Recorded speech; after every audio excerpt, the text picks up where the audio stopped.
Então, boa noite a todos que estão conosco, aqueles que daqui a pouco vão entrar, né? Hoje teremos uma palestra especial aqui com o colega Paulo. Ele vai falar um pouquinho daí para a gente sobre física quântica, um pouco das coisas que vêm acontecendo atualmente, tá? E eu convido a todos para que, nesse momento, possamos fazer uma prece de abertura para que possamos dar início à exposição de hoje. Então, agradecendo a Deus, nosso Criador, agradecer ao nosso Mestre Jesus, que nos dá a oportunidade de estarmos aqui, agradecer aos nossos mentores e agradecer a todos que possam, nesse momento, parar para ouvir conosco, assistir um pouco e ter um pouquinho mais de conhecimento.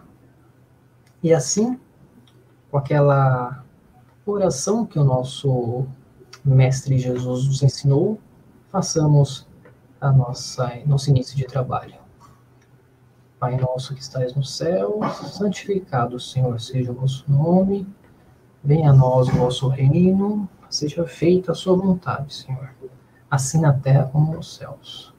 O pão nosso de cada dia que nos dai hoje, perdoai as nossas dívidas, assim como nós vamos perdoar os nossos devedores. E não deixeis cair em tentação, Senhor, mas livrai-nos de todo o nosso mal. Que assim seja, graças a Deus. Então, eu vou passar aqui a palavra para o palestrante, para o Paulo, e aqueles que tiverem dúvidas, perguntas, coloquem aqui nos comentários que no finalzinho eu faço as perguntas, curiosidades que vocês tiverem para o Paulo. Então, Paulo, novamente, obrigado. Deixo com você a palavra agora. Ok. Muito obrigado, Marcos. Eu que agradeço a oportunidade, né, de estar aqui com vocês, né, para falar um pouquinho aí do que nos aguarda, né, em termos de futuro, né, algumas possibilidades, né, mas não só falar no sentido das possibilidades, e a gente nem sabe se essas possibilidades são verdadeiras mesmo ou não, né, mas algumas evidências, né, tanto da ciência como também da espiritualidade, de uma forma geral, né, que para a gente refletir um pouquinho, né, sobre o que está acontecendo com o mundo, né. Então, eu queria agradecer a presença de todos aqui, né, presentes nesse momento, e também aqueles que vão assistir, né, a palestra gravada, e me colocar à disposição aí para o que vocês precisarem, né, ou através do Marcos, ou me chamando diretamente, tá ok? Então, vamos falar um pouquinho hoje, né, sobre essa questão, né, que está cada vez mais premente, está cada vez mais presente no nosso dia a dia, né, que é essa tal de transição planetária, era de transição, era da luz, né, separação do joio do trigo, né, será que vai, não vai? Agora mesmo a gente está aí, né, sofrendo, todos nós sofrendo com a questão, né, do coronavírus, da pandemia. Eu mesmo perdi um ente querido, uma pessoa muito próxima da minha família, né, a Regina, que acabou, faz algumas horas que ela partiu, né, para o outro plano, exatamente em consequência da Covid, né. Então, vamos tentar refletir, né, refletir junto. Eu trouxe aqui alguns slides, né, somente para a gente orientar um raciocínio, né, de uma forma um pouquinho didática, né, para organizar esse raciocínio e a gente refletir junto e depois também, acabando essa nossa sessão, que cada um possa fazer uma autorreflexão aí para ver o que pode fazer, né, para ter uma experiência diferente ou estar preparado para uma experiência diferente, ok? Bom, então, algumas perguntas importantes, né, que desde que o homem é homem, a mulher é mulher, sempre foram feitas, né, e vão ser feitas, vão continuar sendo feitas, né. Primeira pergunta, né, quem sou eu, né? Quem é você? Quem sou eu? Né? Será que eu sou esse corpo aqui? Será que eu sou esse rosto? Será que eu sou essa pessoa que está falando? Tenho essa voz? Tenho né, essa característica física? Ou sou algo diferente? Né? Será que é só isso? É só isso que está aqui? Depois que, né, cessa essa vida, isso aqui é decomposto ou é incinerado lá, no caso de uma, né, e aí acaba tudo, né? O que significa isso? Né? Outra pergunta, né? De onde eu vim, né? De onde eu posso ter vindo? Será que eu vim de algum planeta? Será que eu vim de uma cidade astral? Será que eu vim, né, de uma outra galáxia, né? De uma outra encarnação? Quantas encarnações eu já tive, né? Se eu não sou só esse corpo aqui, né? Porque nós acreditamos pelo espiritismo, né, e pela espiritualidade em geral, que não é só esse corpo aqui, já tem muitas evidências disso, né? Mas da onde eu vim, efetivamente, né? A outra pergunta, o que eu estou fazendo aqui? Né? Para que eu estou aqui? Qual é o propósito de estar aqui? Para que a gente veio para esse mundo? Né? Será que é somente para ter um monte de experiências aleatórias e não ter nenhum sentido maior ou um sentido de continuidade? Né? O que significa tudo isso? Né? E a última das perguntas, né? Para onde eu vou depois daqui? Eu vou voltar para onde eu estava? Mas onde eu estava? Uma cidade astral, uma outra reencarnação, né? Um planeta diferente, né? Ficar vagando por aí em outro plano astral, né? O que vai acontecer depois da minha morte, depois da minha partida, né? Então, essas questões sempre, né, estiveram à frente aí de qualquer filosofia, de qualquer ciência, né? Sempre existe essas questões que são muito difíceis de responder, mas é importante a gente refletir sobre, mesmo que a gente não encontre uma solução, uma resposta única, mas a reflexão em cima disso é muito importante, né? E aí, nesse caso, né, a gente olha a ciência, né, alguns cientistas, algumas pessoas, muitas, né, eles foram buscar as respostas lá em cima, né, foram buscar as respostas no cosmo, no macrocosmo, né, foram no universo, e aí surgiram as grandes ciências da astronomia, até mesmo da astrologia, da cosmologia, da astrofísica, né, os astronautas, as estações espaciais, as viagens, né, para outros, né, para a Lua, ou mesmo para fora da Terra somente, né, e a gente percebe que nós somos somente esse pontinho aqui, né, ó, nós somos só esse pontinho dentro de uma galáxia. E o que é uma galáxia, né? Como é que se formam essas coisas, né? Então, algumas pessoas foram para esse lado maior e outras pessoas, ao contrário, foram para dentro, né? Em vez de ir para fora, foram para dentro do ser humano, para dentro do universo microscópio, né? E chegaram lá, descobriram que é muito semelhante ao que existe fora, mas tem algumas leis que são diferentes. Algumas coisas que funcionam no microcosmo não funcionam da mesma forma no macrocosmo, né? E aí, então, surgiu essas duas interpretações, né? Tanto a interpretação de fora, como a interpretação de dentro, né? E o que a gente percebe, e a gente vai perceber aí durante a nossa caminhada aqui, nós vamos juntar tudo isso, né? Nós vamos olhar tanto o que está fora, como o que está dentro, para tentar refletir melhor sobre tudo isso. E a gente vai perceber o seguinte, que está tudo interconectado. Não existe nada fora, não existe nada dentro. É tudo uma coisa só, né? Tudo está interconectado, tudo está integrado, tudo tem alguma função, tudo tem um objetivo, tudo tem algum valor a agregar dentro disso tudo. E é importante a gente refletir sobre isso, né? Quando a gente vai estudar, geralmente a gente estuda de forma particionada, de forma distribuída, espalhada, né? Mas a coisa é toda integrada. Aí, né, a gente pode fazer essa busca, né? A gente pode começar essa busca, né, fazendo uma viagem por 3 mundos, né? O mundo da ciência, onde a gente vai encontrar evidências, a gente vai encontrar algumas provas, não sei se provas verdadeiras ou não, no sentido de responder aquelas questões, né?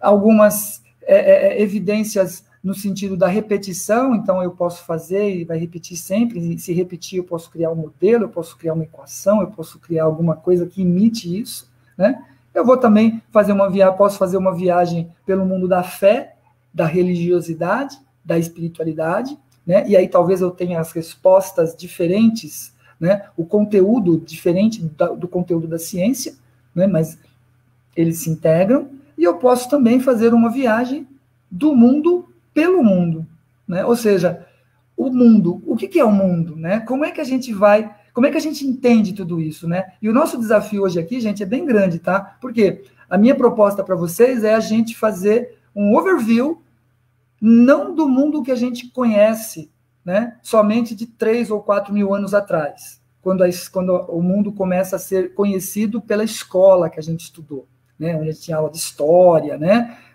das civilizações antigas e tudo mais. Mas um mundo muito mais antigo, né, um mundo que começou, né, com o primeiro ser humano que chegou aqui na Terra 40 mil anos atrás. Então, a minha proposta, o meu desafio é fazer em 40 minutos, né, fazer 40 mil anos de história. E aí, sim, a gente ter uma ideia melhor de como tudo isso está integrado, qual é o papel de cada um de nós nisso, como que a gente pode refletir tudo isso e, o mais importante, como é que a gente pode estar preparado para o futuro, né? Porque uma coisa interessante é assim, né? Se a gente assiste um programa de televisão, uma novela, ou um filme, um seriado, né?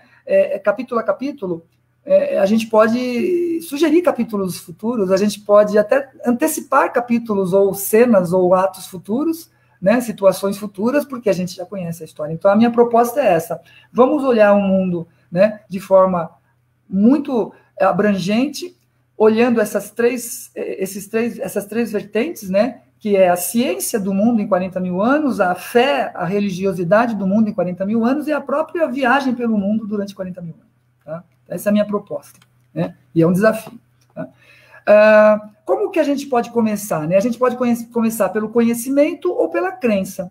Né? O que é a crença? É a fé. Né? O conhecimento, ele vai trazer para nós o quê? Algum tipo de prova, de evidência, ou material, ou intelectual, ou consistente, ou coerente, de forma que a gente possa acreditar. E a repetição desse conhecimento pode aumentar essa crença. Então, se eu escuto aqui, escuto ali, leio ali, vejo aqui, vejo ali, eu começo a perceber que pode ser assim mesmo, e aí eu começo a acreditar nisso. Né? E também, né, essa repetição, ela pode também levar à nossa religiosidade. O que é essa religiosidade? Né? Essa religiosidade é aquilo que se transformou, né, de forma geral, sem querer trazer nenhum caso específico, né, mas de forma geral, aquilo que se transformou a nossa religião, não importa qual seja, né, que é uma repetição de rituais. Né? Então, a religiosidade, que deveria levar à crença, se ela for olhada somente como uma repetição de rituais, né, a coisa pode não funcionar. Né? Então, eu posso ir na igreja, seja ela qual for, e o padre, ou o pastor, ou o discípulo qualquer que estiver lá, o representante daquela igreja, dizer, olha, faça esse ritual que você vai estar livre do pecado que você cometeu, que está na tua consciência, está te fazendo mal. Por exemplo, no caso da religião católica, né, a gente pode se confessar lá com o padre, e o padre, então, pode dizer, ó, reze 10 Ave Maria e 3 Pai Nosso, que você está livre do seu pecado. Né? O que significa isso? Será que é uma coisa tão mecânica assim? Será que é uma coisa tão instantânea assim? Ou existe alguma coisa a mais? Né? Então, o que a gente vai propor vamos olhar a ciência, mas não a ciência como somente aquilo que os cientistas acadêmicos, universitários, de institutos renomados falam, mas vamos tentar ampliar isso, né, para aquilo que a gente chama de metafísica, aquilo que é além da física. E hoje também tem um outro nome, que é a pseudociência, ou seja, é a ciência que ainda não é ciência, não é provado pela ciência, apesar de ter muito conhecimento em cima. Né? E aí, então, a gente vai entender a espiritualidade. Né? Porque uma coisa é a gente ter o conhecimento intelectual, né? Ou seja, a gente conhecer, ter ciência daquilo. Outra coisa é ter a religiosidade no sentido dos rituais, mas também alguma coisa muito intelectual, saber o que significa cada símbolo da religiosidade, saber cada ritual o que significa, né? Reviver esses rituais como se fosse quando acontecia na Idade Antiga, né? Na época antiga, mas não sentir isso, não internalizar isso. Né? Então, a espiritualidade é exatamente a junção da ciência com a religiosidade no sentido dos registros religiosos, dos registros históricos que podem levar à espiritualidade se eles forem entendidos não só como registro, mas alguma coisa internalizada. Aí sim eu vou estar praticando a espiritualidade. Tá certo? Então, a nossa proposta aqui é juntar tudo isso. Tá? Bom, rapidamente, né? Por que que eu estou fazendo, eu tenho essa intenção de trazer isso para vocês, e eu estou fazendo isso já há muito tempo, né? Porque a religiosidade é o que nos traz, num primeiro momento, o que nos dão como uma ferramenta para tentar entender Deus, se é possível que a gente consiga entender Deus, a mente de Deus, né? Mas é isso que nos ensinam, né? No meu caso, por exemplo, eu sou de uma família católica, então eu estou aí, sou eu mesmo aqui, né, com 13 anos, né, 12, 13 anos, e lá com o catecismo na mão, fazendo minha primeira comunhão. E a única coisa que eu consegui entender nesse momento, né, há muito tempo atrás, né, algumas dezenas de anos atrás, que Deus é onipotente, onisciente e onipresente, né? Então ele está em todo lugar, ele sabe tudo, né, e ele pode tudo. E a única referência que eu tinha nessa época era simplesmente um desenho que os mais experientes de vida aí vão lembrar disso, né? Que eram os impossíveis, né? Que tinham 3 grandes impossíveis. Era o homem mola, o homem fluido e o multi-homens, que é esse que está representando aqui. Então, para mim, Deus é multi-homens, ou seja, ele está em todo lugar, ele sabe tudo, ele pode tudo, então ele se transforma num multi-homens. E eu fui, então, né, como muitos de vocês talvez, né, levado a acreditar que Deus, então, é uma pessoa. E como pessoa, né, ele tem um monte de nomes.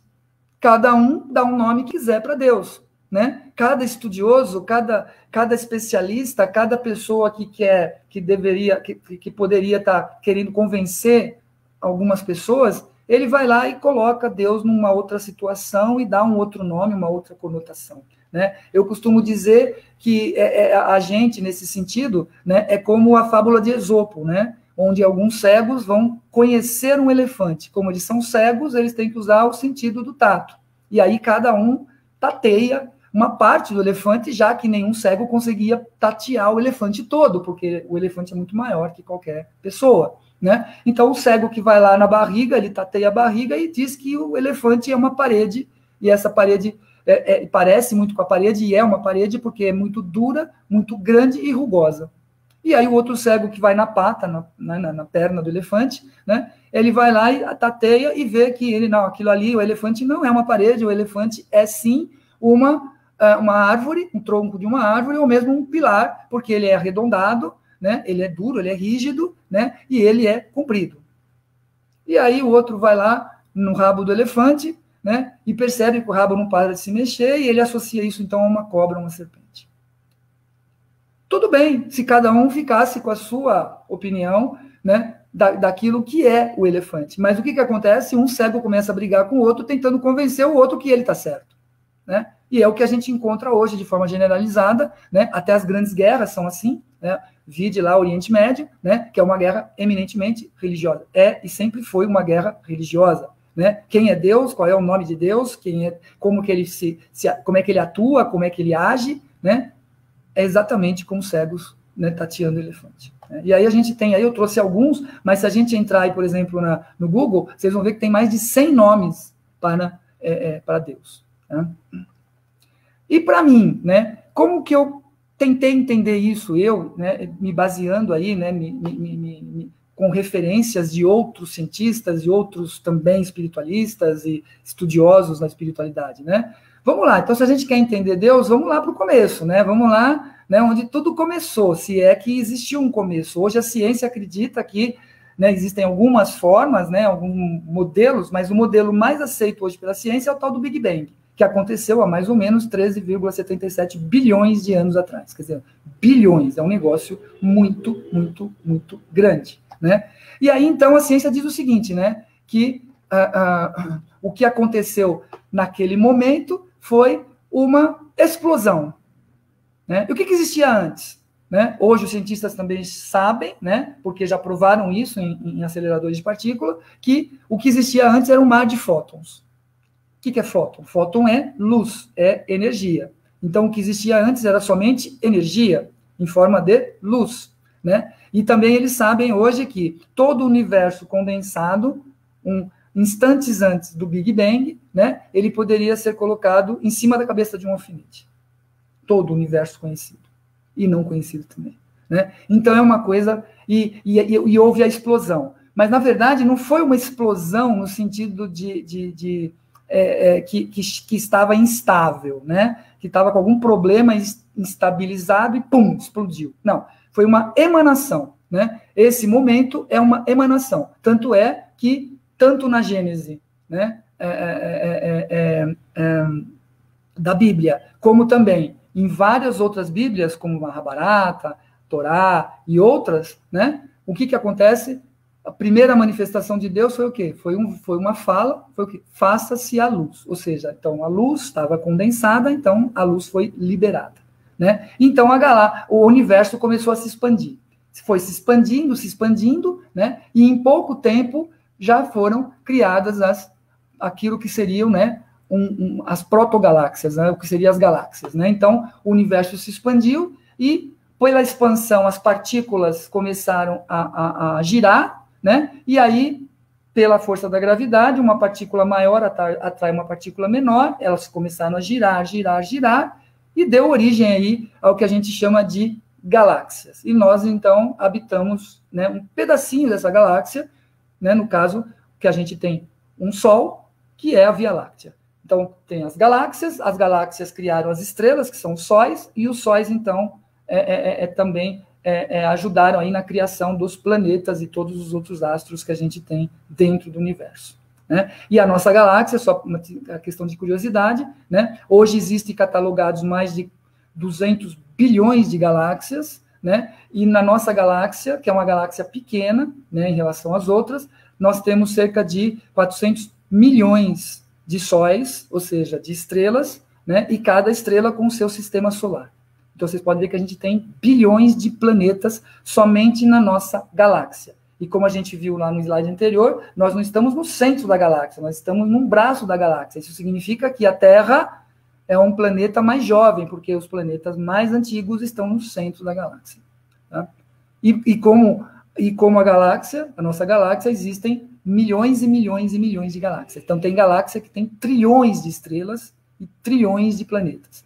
Então, quer dizer, é muito grande, né? E é muito simplista acreditar que só tem vida na Terra, né? Ainda não se prova completamente, tem muitas provas, a gente vai ver algumas delas, mas não se prova completamente que a Terra é a única, né? Que a Terra não é a única experiência de Deus no sentido da vida, né?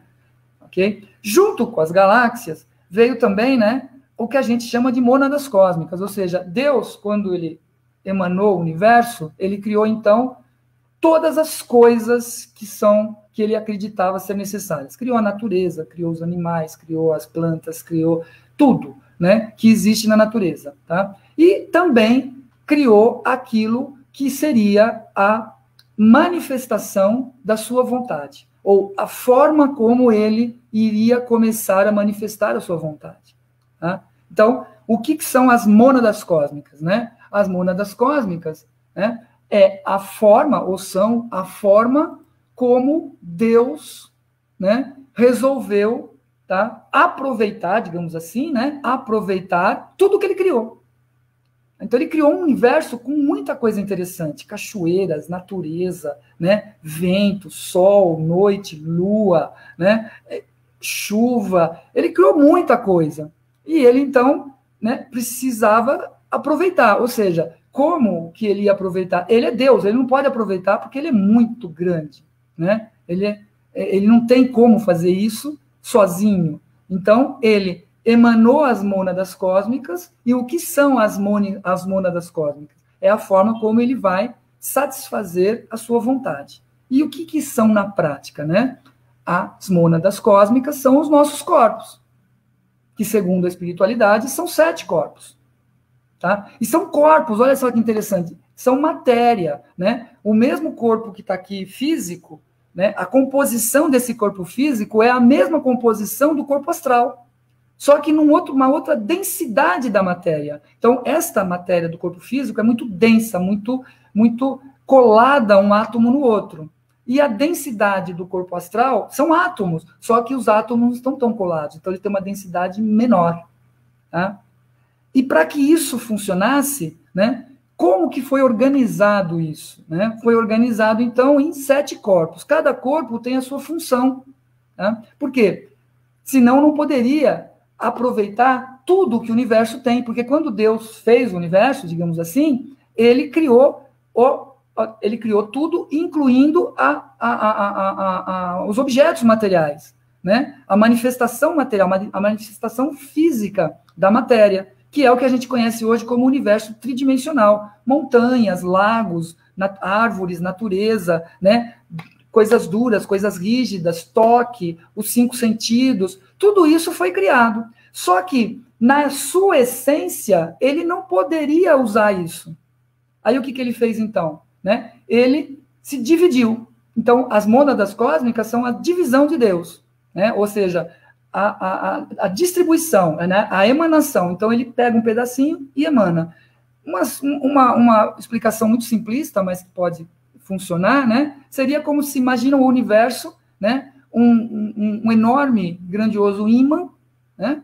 E onde esse ímã é espatifado no chão. Então, esse espatifado no chão é o Big Bang. O que vai acontecer? O ímã espatifou no chão e as partículas do ímã vão se espalhar por todo quanto é canto. E vão ter partículas maiores e vão ter partículas menores. Só que todas as partículas vão ter a mesma essência. Qual é a essência? Um ímã, na sua natureza, ele tem 2 forças, uma de atração e uma de repulsão. Então, toda partícula, independente do tamanho dela, ou da distância que ela está do centro, ela vai herdar a força de atração e a força de repulsão, proporcional ao seu tamanho e à sua distância do centro.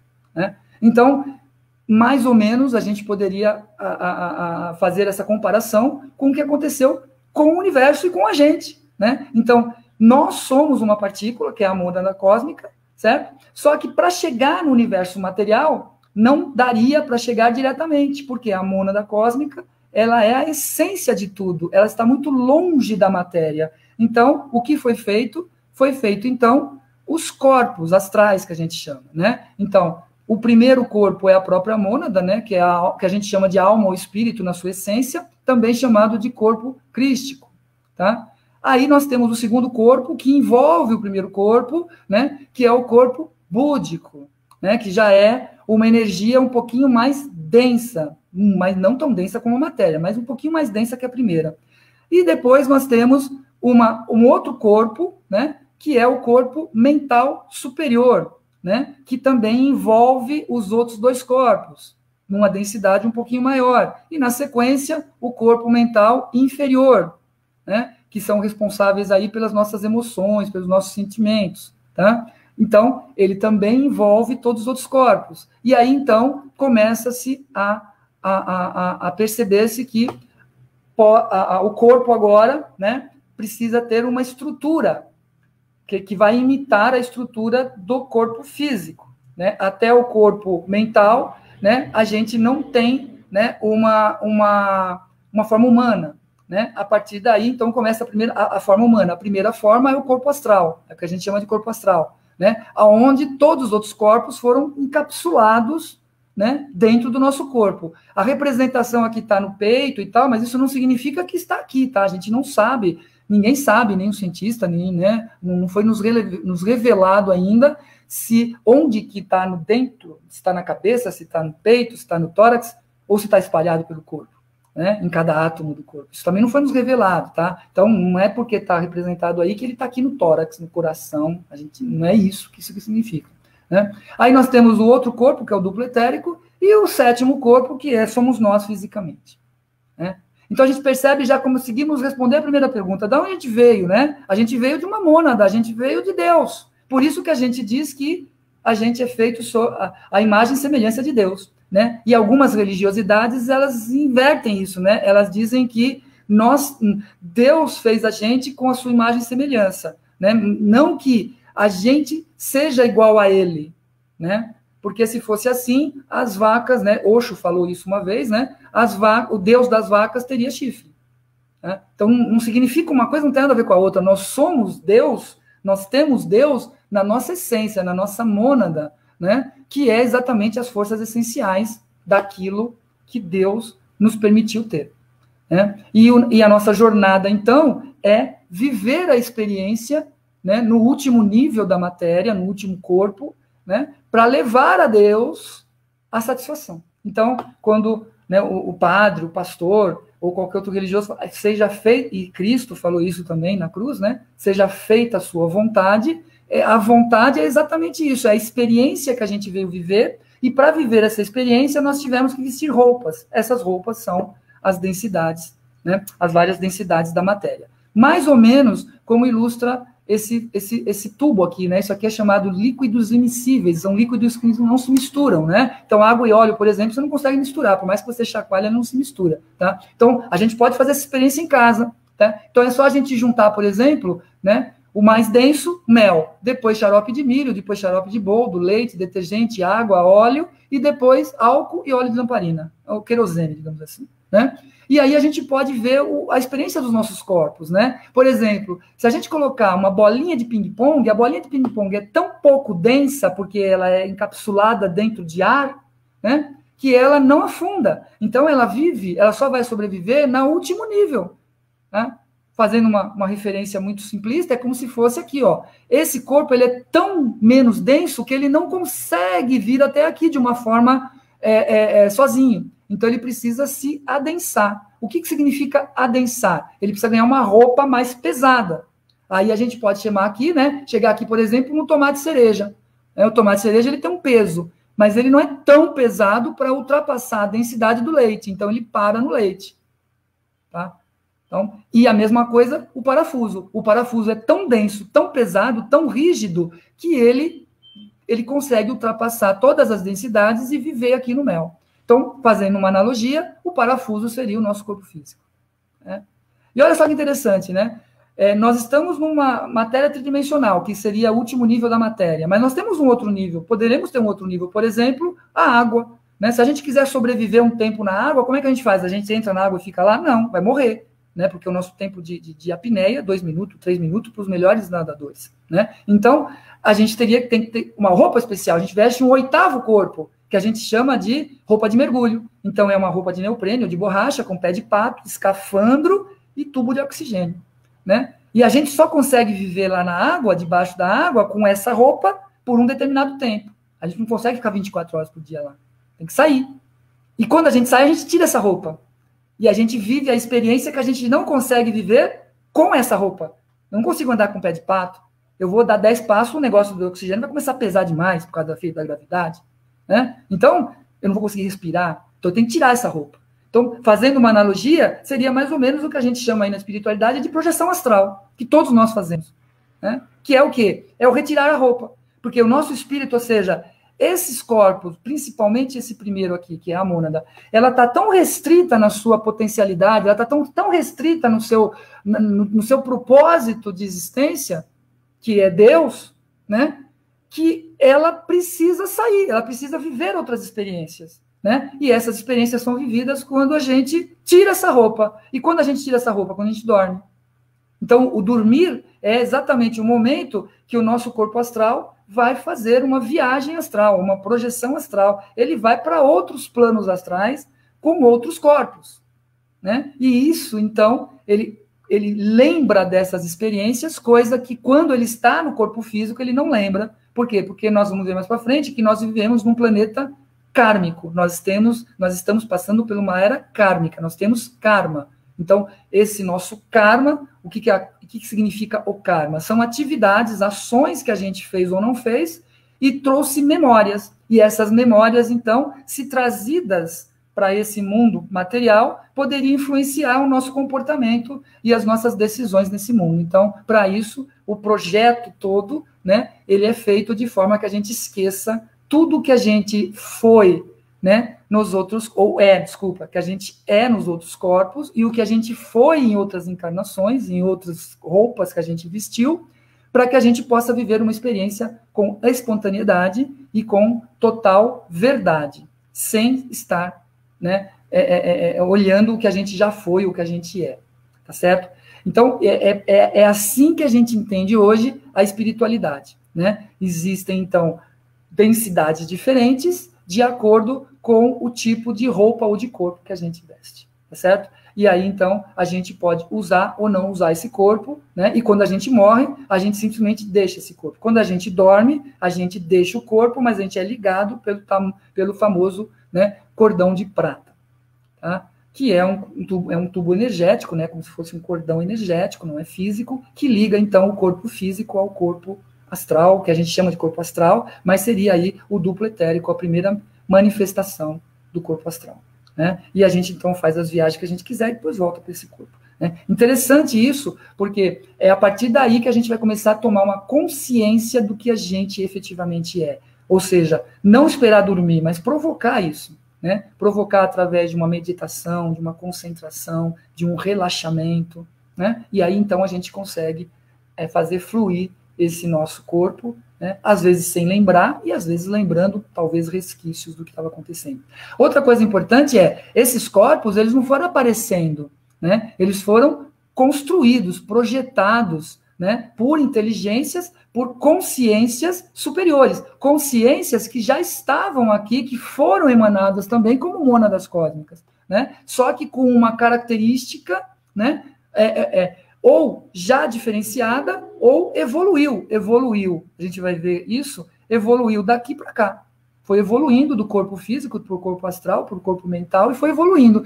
E essa evolução, então, trouxe a essas consciências inteligência e tecnologia suficiente para construir o que a gente é hoje. Então, esse corpo aqui, ele não é uma obra do acaso, né, como a ciência tradicional vê com Darwin, que é a teoria do evolucionismo. A gente evoluiu das bactérias e depois das amebas e foi evoluindo. Não.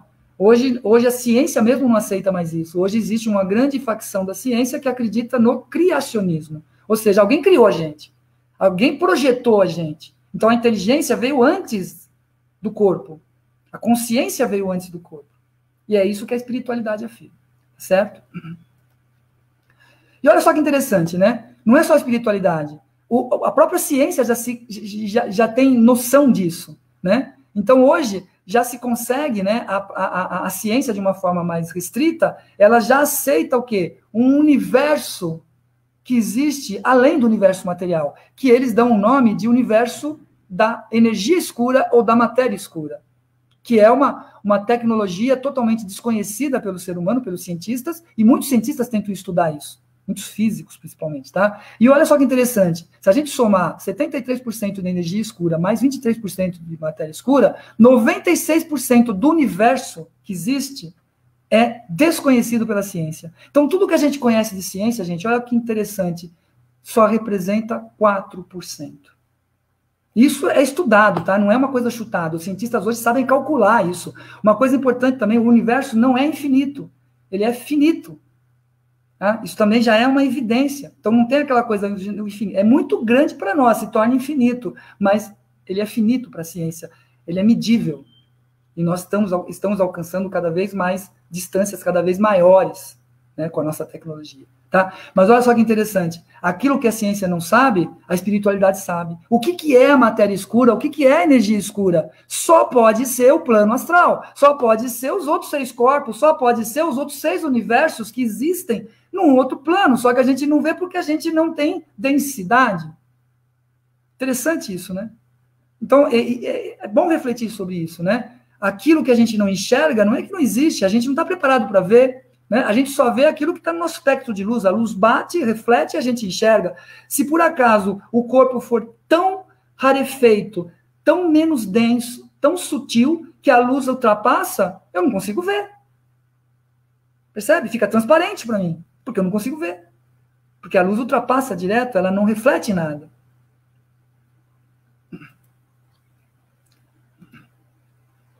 Vamos continuar então, né?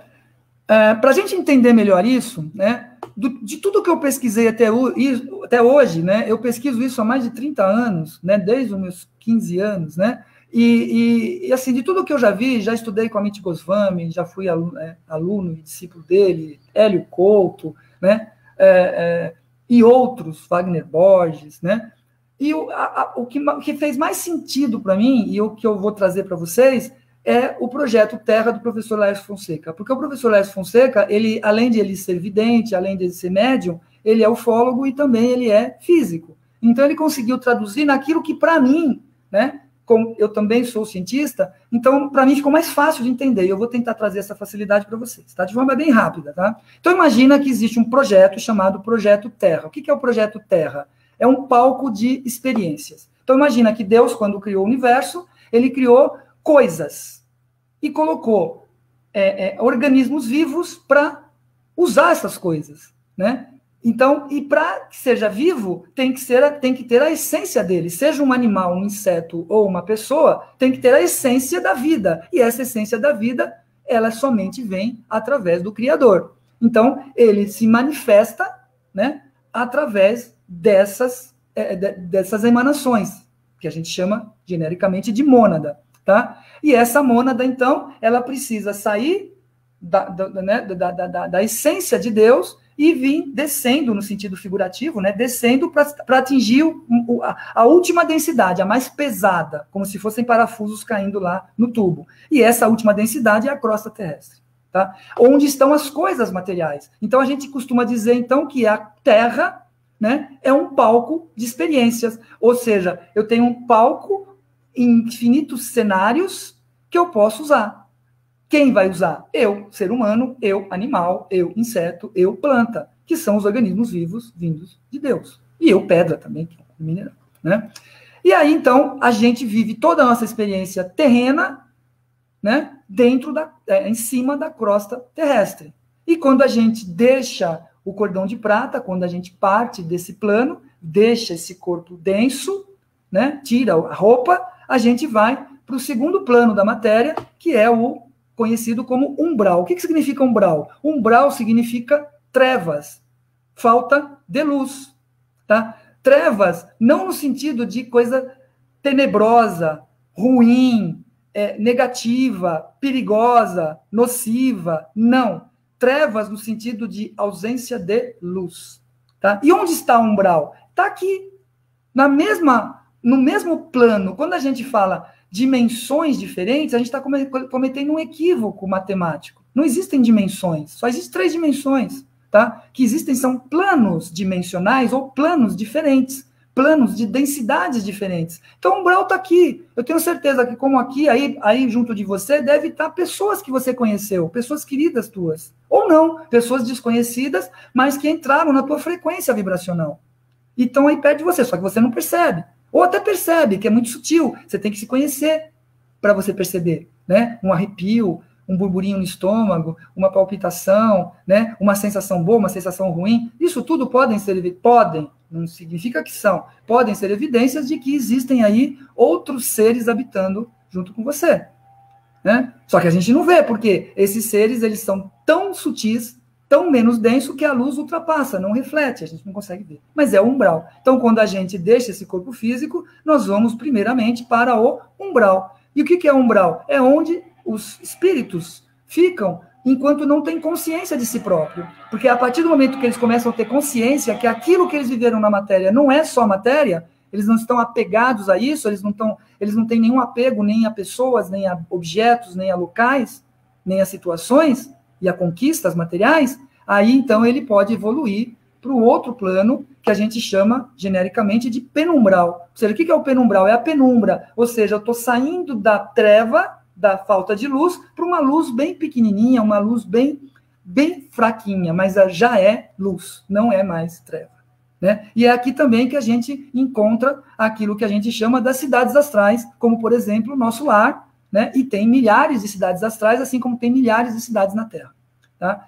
E, para vocês terem uma ideia, hoje também a espiritualidade já revelou, né, que nosso lar, por exemplo, está aproximadamente 500 quilômetros da Terra. Então, está próximo da Terra, né? E o filme Nosso Lar mostra muito bem isso, né? Quando André Luiz pega um ônibus, né, né, no astral, para vir até a Terra, para visitar a família que deixou aqui. E ele pegou um ônibus. Então, que a gente percebe também que o plano astral, ele tem tecnologia, uma tecnologia, mas muito mais avançada do que a gente conhece. Não é uma coisa simplesmente divina, mágica, é tecnologia, né? É a mesma tecnologia que a gente conhece, só que numa evolução de bilhões de anos à frente, né? Aí, evoluindo um pouco mais, a gente pode atingir, ou existem os seres que a gente chama seres da luz, ou de luz, né? Aqui estão, então, aquilo que algumas religiosidades chamam de santos, anjos, espíritos de luz, né? Guias, orixás. Então, são os espíritos que estão numa evolução um pouquinho maior, conseguiram retirar as roupas mais densas, né? E estão evoluindo. E olha só que interessante, a evolução, ou seja, a gente consegue tirar uma roupa densa somente por uma razão, né? Não existe mérito intelectual, não existe mérito de conhecimento e não existe mérito de boas ações. Existe simplesmente o mérito do amor. O que faz a gente evoluir é o amor, mas é o amor espontâneo, é o amor essencial, é incondicional, né? A gente, ser humano ainda, a gente não aprendeu isso. São poucas as pessoas e poucos os momentos que a gente consegue isso, né? E a gente só vai evoluindo à medida que esse amor vai acontecendo. Então, o estágio na cidade astral, né, é exatamente para começar a aprender isso que aqui na Terra a gente não consegue aprender, porque existe uma coisa chamada ego, né, que é o que nos mantém como corpo físico, que nos traz a competição, que nos traz o conhecimento intelectual, que nos traz conseguir coisas, lutar por coisas, né? E aí também temos, num outro plano, os planos dos ascensionados. São aqueles espíritos de luz que já não precisam mais ter uma experiência na matéria, né, a não ser que seja como missão. Aí nós temos aqui os grandes avatares da humanidade, né, como, por exemplo, Jesus Cristo, Buda e muitos outros, Maomé, né, dependendo da religião, e muitos outros, Elias, né, Moisés, e muitos outros, dependendo da religiosidade que a gente segue, tá? E, por último, nós temos, né, uma organização que controla tudo isso, né? A gente chama eles de comando, é a palavra que a gente tem, uns chamam de federação, é o que a gente tem hoje quando a gente tem muitas pessoas trabalhando em conjunto. Mas isso não significa um comando hierárquico, com chefe, subchefe, tenente, nada disso, né? Isso significa simplesmente que são almas trabalhando em conjunto. É o que a gente chama de almas coletivas ou consciências grupais. O que é isso? Quando a gente vai evoluindo, a gente deixa de ser indivíduo, porque o ego vai deixando de existir e a gente vai pensando em termos coletivos. Então, essas consciências aqui, elas não têm uma individualidade, elas têm uma coletividade, elas pensam em grupo, entendeu? Elas não têm uma ação sozinha, elas pensam em grupo, né? Onde a figura mais conhecida é o Astacheran, né? Então tem até ilustrações dele, por exemplo, essa ilustração aqui, ó, é uma das ilustrações da internet, que traz Astacheran como se fosse o grande comandante supremo, tipo Darth Vader, né? Não existe isso, né? Astacheran significa, é uma palavra sânscrita, significa a luz que mais brilha. É somente uma corporação, é somente um conjunto de almas evoluídas, ascensionadas, que estão no nosso controle, que estão comandando a nossa experiência aqui, né? Deixando a gente ter o nosso livre-arbítrio, mas sem, olha que interessante, sem deixar com que a nossa individualidade, o nosso livre-arbítrio, prejudique a experiência. Então, nós temos um limite do livre-arbítrio, a gente sabe disso, né? Então, são essas almas, esses espíritos, essas consciências coletivas, que a gente chama, né, de guias, de santos, de anjos, né, que estão com a gente a todo momento, 24 horas por dia, em todos os sentidos. Tá? Então, nós temos aqui, ó, uma representação simplificada dos 7 corpos. Por isso que é um modelo simplificado, tá? De como isso funciona no astral. E assim como funciona na Terra, como existem trilhões de planetas no universo, isso funciona também em outros planetas. Vamos pegar um planeta X qualquer, esse outro planeta X, ele também vai ser um palco de experiência para algumas criaturas de Deus. Talvez seja igual a gente ou não importa. Ele também vai ter as trevas dessa criatura, que vai estar densa. Depois vai ter a penumbra, que também terão as cidades astrais desse planeta X. E depois o plano da luz, depois o plano dos ascensionados e, por último, o comando desse planeta X. Mais ou menos semelhante ao que acontece aqui. Né? Porque senão seria muito simplificação da nossa parte achar que nós somos especiais, todo o resto do universo é diferente. Pô, se a gente é assim, por que o universo não pode ser assim? Por que a gente tem que ser diferente? Né? Porque se onde tem experiências na matéria, não pode ser assim, tem que ser diferente. né? Se somos todos iguais, somos todos filhos de Deus, né? E o que acontece? Acontece de que as experiências também, elas podem ser trocadas. Olha só que interessante. Temos aqui o projeto Terra, temos aqui o projeto, né? O projeto X, né? E a gente pode trocar experiências. Então, uma alma, está com um delay aqui, eu estou sendo mais rápido que o delay, né? Uma alma, ela pode sair de um planeta qualquer, né, de uma cidade astral, e vir para uma cidade astral na Terra, para depois ser preparada para habitar um corpo material, físico. Uma pessoa, quando deixa o corpo físico, ela pode tanto ir para uma cidade astral na Terra, como ela pode ser transmigrada para outra cidade astral ou outro planeta, de acordo com a sua evolução, de acordo com o que significa para ela, ou satisfazer a vontade de Deus. Ou seja, qual é a missão dela nesse sentido? O que significa para ela? Ou seja, como é que a gente descobre a nossa, né, a nossa forma de satisfazer a vontade de Deus? São os nossos, que a gente chama de dharmas, as nossas habilidades, aquilo que a gente se sente muito bem fazendo, que a gente agrada os outros, que quando a gente faz todo mundo gosta, né, que traz um certo benefício, uma certa tranquilidade, um certo alento, uma certa condição de pertencimento ao todo. Então, isso pode ser um artista, pode ser um empresário, pode ser um político, desde que ele seja honesto, né, que ele faça aquilo para o bem, né, pode ser um profissional, um médico, um advogado, um engenheiro, pode ser qualquer pessoa, né, qualquer profissão, qualquer coisa, qualquer hobby, né, que faça com que a pessoa manifeste alegria, felicidade, amor, e isso, então, significa satisfazer a vontade do Criador. Né? Vamos lá, então, né? Vamos fazer uma viagem rapidamente pelo mundo, né? Que eu prometi para vocês. A gente conhece a história da escola, né? Que o mundo começou há 3, 4 mil anos atrás com a Mesopotâmia, o Egito, a Pérsia, a criação da escrita, né? Os hieróglifos, né? A escrita cuneiforme, os egípcios, blá, blá, blá, né? E antes era pré-história, eram os dinossauros. Então, a gente só conhece essa história da escola. Né? Mas será que foi assim? Né? Olha só, a Terra, ela tem cerca, né, de quase 6 bilhões de anos. Tá? Ela tem quase 5 bilhões de anos, 4,56 bilhões de anos, né? Quando ela começou a ser formada. Tá? Então, nós temos criaturas aqui que são os períodos Jurássicos, Cretáceo e tudo mais, há 600 milhões de anos já existiam criaturas aqui, né? No corpo denso da matéria. E essas criaturas estão filhas de Deus também, ou seja, elas têm toda a evolução, talvez não a mesma evolução nos corpos, mas elas também foram emanadas como mônadas, tá? Numa outra ordem, né? Então, nesse momento da Terra, o ser humano não existia como ter um projeto, né, com as nossas características no meio do dinossauro. O dinossauro come a gente, né? Devora a gente em qualquer momento. Então, não existiu homem e dinossauro junto, né? Não tinha como fazer isso, né? Não fazia parte do projeto isso, né? E isso era pertencente aos reinos dos Devas. Quem eram os Devas? Ou são os Devas? São as inteligências, as consciências dos animais e dos vegetais. Tá? Então, cuidado quando a gente fala assim, que a gente é mais inteligente que um cachorro, é mais inteligente que um gato, é mais inteligente que uma mosca. Né? Inteligência é uma coisa muito subjetiva. A mosca voa, a gente não voa. Né? O cachorro tem um olfato que consegue descobrir qualquer coisa dentro de malas, a gente não tem esse olfato.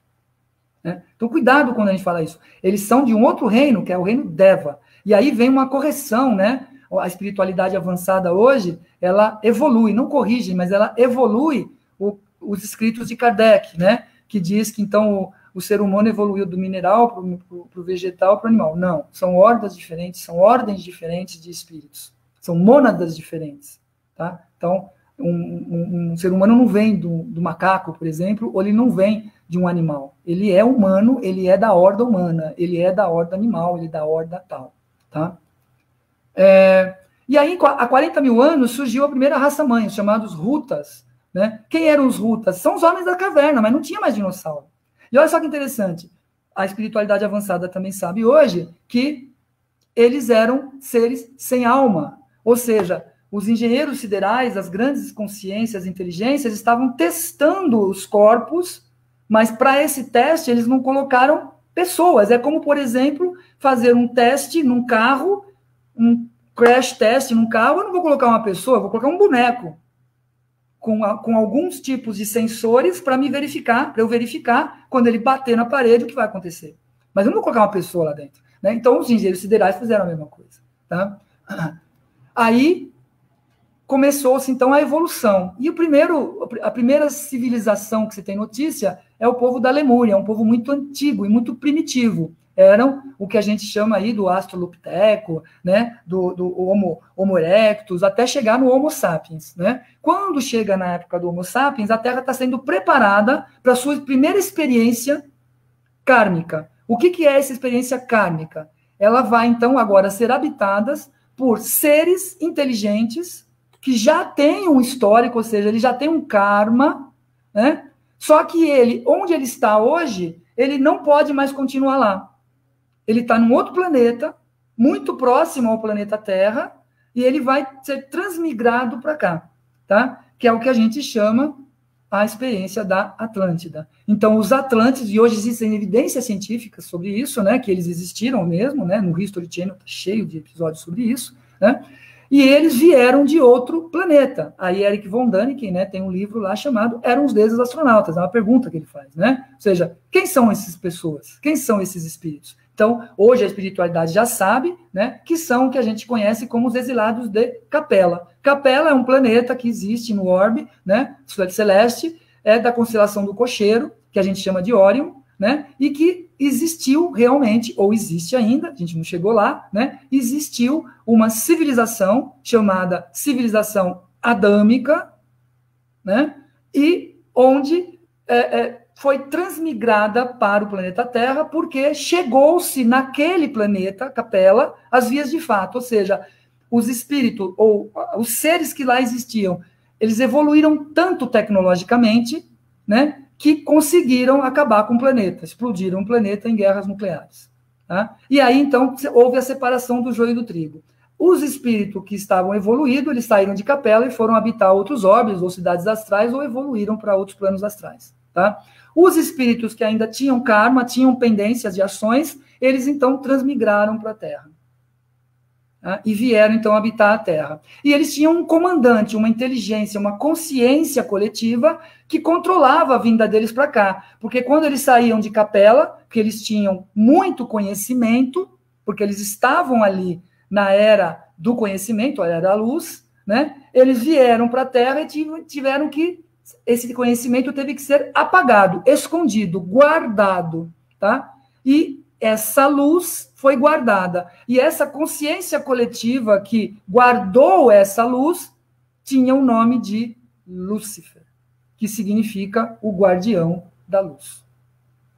Né? Então, percebe que tudo está conectado, né? Não tem nada que surge do nada, né? Então, e isso a gente chama, então, o momento da expulsão do paraíso. E a gente percebe que o paraíso não é na Terra, o paraíso é em Capela, chamado também dos anjos decaídos. Aí começou, então, a experiência kármica da Atlântida aqui. Os Atlantes que chegaram, eles tinham o conhecimento, mas eles não evoluíram moralmente. E eles, então, vieram para cá para cumprir essa experiência e evoluir moralmente. Só que eles não conseguiram fazer isso. Né? Eles também chegaram numa guerra nuclear, aqui na Terra. Né? E eles avançaram, nesse período, eles avançaram muito mais do que a gente atualmente. Eles descobriram toda a teoria, todo o conhecimento sobre gravitação. Então, eles tinham naves que gravitavam, que paravam no ar, não tinha barulho, não funcionava com propulsão, com combustível fóssil, com eletricidade. Eles evoluíram muito. Só que eles, por causa da experiência kármica, das pendências kármicas, dos seus egos, eles também colocaram a Terra numa guerra nuclear. E essa guerra nuclear chegou de fato. Existiu uma guerra nuclear. Tá? E essa guerra nuclear, hoje, ela é provada. Num deserto, lá na região da Índia, se a gente levar lá um contador Geiger, que conta o nível de radioatividade, existe radioatividade no deserto. Como? Se não tem nada não existe nada próximo do deserto, é tudo vazio. Da onde vem essa radioatividade? Então, existem evidências, né, de que pode ser a guerra nuclear de Atlântida. Tá? E olha só que interessante, a guerra foi tão forte que provocou catástrofe geológica. A grande catástrofe geológica foi o afundamento de Atlântida. Então, as águas, a Atlântida estava aqui, e as águas, então, afundaram a Atlântida. É o que a gente conhece como dilúvio universal. O dilúvio universal não é só na Bíblia mosaica, dos católicos ou dos cristãos. A maioria das religiosidades traz um momento do dilúvio universal. E olha só que interessante, quando aconteceu o grande dilúvio, a Atlântida baixou, né, e as placas da Terra, as placas tectônicas, levantaram de um lado a América e do outro lado a África. E isso também hoje tem muita evidência geofísica que poderia ter sido assim. Né? E essas almas, elas foram transmigradas. Né? Aquelas almas com pendência foram para outros orbes. Aquelas almas que já tinham uma evolução espiritual maior, elas viveram, então, a Era da Luz na Terra, que era o que os nossos antigos vão chamar de deuses. Né? Os Vedas, os hindus, né? E mais para frente, os incas, os astecas, os maias, né? O que a gente chama de deuses, os deuses que vêm do céu. E são as almas, ou os espíritos, que viveram a Era da Luz na Terra. São os antigos atlantes que tinham uma evolução espiritual maior. Né? E eles viveram, então, a última experiência na matéria. Só que, como era a última experiência, eles não tinham mais karma, então eles viveram um mundo muito perfeito. Eles tinham tudo, né? Não tinha doença, eles não tinham brigas, o ego deles praticamente já não existia mais, né? E eles viveram esse período e foram embora, transmigraram para outros orbes, para outras cidades astrais, foram passear pelo universo, né? E toda essa tecnologia que foi criada foi guardada, armazenada, escondida em grandes cavernas espalhadas pela Terra. E surgiu, então, o que a gente conhece como o reino de Agartha, ou o reino dos intraterrenos. E hoje, a própria NASA já divulgou vídeos onde, de repente, uma montanha se abre, sai uma nave, um OVNI, né? E a montanha se fecha. Aí os cientistas vão lá, tentam cavar, tentam perfurar e não encontram absolutamente nada. Tá? Então, é o reino de Agartha, né? E Hitler, na época da Segunda Guerra, procurou isso exaustivamente. Um dos filmes que aparece isso é o filme lá do Caçadores da Arca Perdida, né? Onde ele está lá querendo encontrar a Arca dos 10 Mandamentos. Né? Aí, quando houve essa experiência da luz, todas as almas foram embora, a Terra ficou vazia novamente. Porque as almas que não tinham evolução suficiente foram para outros planetas. As almas que tinham evolução viveram esse período e foram embora. E aí a Terra passou por uma outra preparação para a nossa experiência. Aí começa, então, a nossa civilização, a civilização dos seres humanos. Tá? Onde a gente vai ter aqui tudo que a gente já viu, já conhece, né? Os mesopotâmicos, os egípcios, os persas, os gregos, e aí por aí afora. Né? No ano zero temos Jesus Cristo, né, que vem para cá, por quê? Porque o homem era muito primitivo, só que muitos dos que estavam encarnados eram pessoas, ou eram espíritos, melhor dizendo, já evoluídos, mas que por causa da situação da Terra, da primitividade, da violência, da falta de ética, de moral, eles não conseguiam se sobressair, eles não conseguiam sair desse processo. Aí, então, Cristo vem para dizer, então, salvar, digamos assim, essas almas para elas evoluírem. Né? E ele, então, cumpre sua missão na Terra e perdura essa missão por 2000 anos. Né? Aí depois tem alguns fatos importantes, né? A Idade Média começa, então, a partir da queda do Império Romano, né? Aí aparecem os astecas, os maias e os incas nas Américas, aparecem povos também lá na América do Norte, no Canadá, lá para cima nos Estados Unidos, no Oriente, né? Na própria Europa, e aí evoluímos, chegamos na Revolução Industrial, a Idade Moderna, né? E em 1900 começa a mudar. Então nós tivemos todo esse período e a Terra não mudava. A gente andava de carroça, a gente não tinha água encanada, não tinha eletricidade, não tinha nada. A gente não evoluía tecnologicamente. Aí em 1900 começam a chegar no planeta almas, espíritos evoluídos com muito conhecimento tecnológico e filosófico também, e político, e de saúde, de médicos. Né? Então, a gente tem muitos exemplos aí, e cria-se aqui, então, a física. Né? Não que cria-se, mas dar-se ênfase às aplicações da física, a eletricidade, a física quântica, e tudo que existe hoje. E aí, durante esse período, até 1969, nós passamos por 2 guerras. Além das guerras, nós tivemos também a gripe espanhola, em 1918, a bomba atômica, em 1945, e as aparições de Fátima, em 1917. Tá? Então, o que significa isso, gente? Olha só, a partir do momento que o homem deixou de ser um ser isolado, porque até 1900 não existiam guerras mundiais, as pessoas não se comunicavam, não tinha como se comunicar, existia uma guerrinha aqui, uma guerrinha ali, mas nada planetário. Pela primeira vez, no começo do século, né, do 1900, o homem fez uma arma de destruição planetária, que foi o gás mostarda na Primeira Guerra. Então, a Primeira Guerra já começou de forma planetária. E o mundo inteiro se reuniu na guerra. E na Segunda Guerra, a mesma coisa. Né? E um pouquinho antes da guerra, né, um pouquinho antes da gripe espanhola, aparece lá, para 3 crianças, lá em Fátima, em Portugal, uma pessoa, um santo personificado, que se chamou a Virgem de Fátima, porque ela apareceu na cidade de Fátima. Né? E que era muito estranha, né? Porque ela era muito baixinha, ela era mais baixinha do que as crianças, ela não tinha nem 1 metro de altura. Tá? Hoje, os relatos que existem conferem, né, pela evolução da pesquisa, que ela não tinha nem 1 metro de altura. Né? E ela falou para as crianças 3 segredos, dos quais 2 foram revelados, 1 ainda não. Né? E esses 2 segredos eram as 2 grandes guerras. E a criação das armas de destruição. Então, quem foi Fátima? Ou quem é Fátima? Será que não é um sinal dos céus? Ou seja, de alguém lá em cima querendo mostrar para a gente, ó, toma jeito, humano, porque senão você pode acabar como acabou antes, ou seja, você vai colocar a Terra a perder novamente. Né? E a arma de destruição mortal, que é a bomba atômica. Tá? E em 1969 acontece o fato mais importante para a Terra, né? Que é a chegada do homem fora da Terra, na Lua.